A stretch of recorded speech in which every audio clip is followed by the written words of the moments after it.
Hello friends, स्वागत है आपका वीएस एजुकेशन चैनल पर। तो फ्रेंड्स, जैसा कि आप सभी को पता है कि आज एमपी हाई कोर्ट में जो बीएड वर्सेस डीएड का जो मैटर चल रहा था,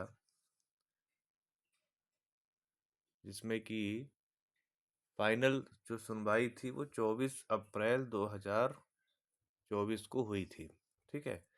तो उसका जो ऑर्डर था वो रिजर्व कर लिया गया था। हालांकि आप सभी को न्यूज़ पता चल ही गई होगी, बट मैं अपनी तरफ से आप सभी को बता देता हूँ कि उस पे आज 3 मई 2024 को फाइनल ऑर्डर आया है।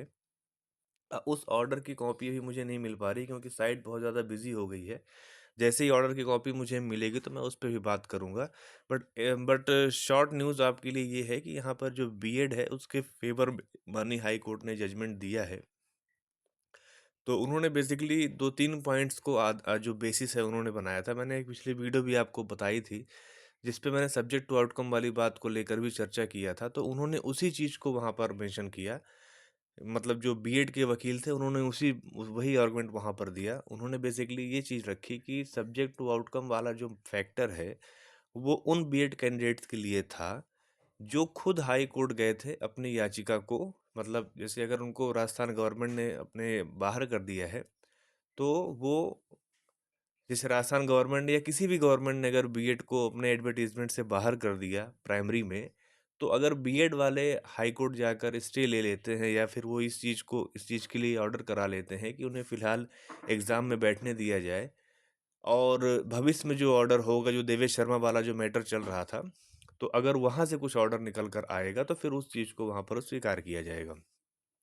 तो एमपी हाई कोर्ट ने इस चीज़ को बेसिस बनाया है कि जितने भी इसमें जो याचिका लगी थी, रिट पिटीशन जो वहाँ पर लगी थी, जो सब्जेक्ट टू आउटकम हुआ था, उस पूरे मैटर में कोई भी जो आईए थी वो बीएड कैंडिडेट के द्वारा फाइल नहीं की गई थी। सबकी सब आईए जो थी वो डीएड के द्वारा फाइल की गई थी।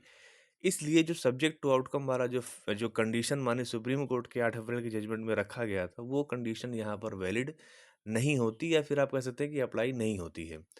तो इस वजह से वो जो पूरा मैटर था उसमें उन्होंने इस चीज़ को समझा कि बीएड वाले कैंडिडेट खुद हाई कोर्ट नहीं गए थे।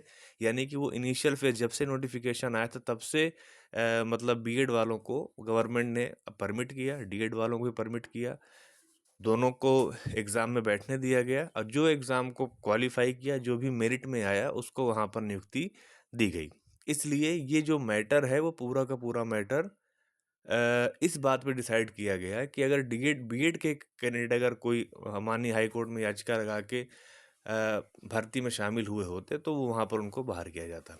तो शॉर्ट न्यूज़ ये है कि बीएड यहाँ पर फाइनली जीत गया है, और जो डीएड है वो अब फ्यूचर के लिए, मतलब अब जब भी कहीं भी किसी भी राज्य में, चाहे वो सेंट्रल लेवल पे कहीं पे भी प्राइमरी की जो वैकेंसी आएगी उसमें सिर्फ डीएड ही अलाउ होगा, बीएड अलाउ नहीं होगा। अभी के लिए फ़िलहाल यही है, और जैसे इसका ऑर्डर मुझे मिल जाएगा तो मैं इस पे डिटेल वीडियो बनाऊँगा। मतलब माननीय हाई कोर्ट ने क्या-क्या रीज़निंग वहाँ पर दिया है, और मतलब दोनों बीएड वाले वकील साहब और डीएड वाले वकील जो भी वहाँ पे आर्गुमेंट उन्होंने पेश किए हैं, उन सभी बातों पे वहाँ पे मैं बात करूँगा। तो ठीक है फ्रेंड्स, अगर आपको मेरा वीडियो अच्छा लगा हो तो आप उसे लाइक कीजिए, अपने फ्रेंड सर्कल में शेयर कीजिए। चैनल पर अगर पहली बार आ रहे हैं तो प्लीज़ आप चैनल को सब्सक्राइब कर लीजिए। Thank you.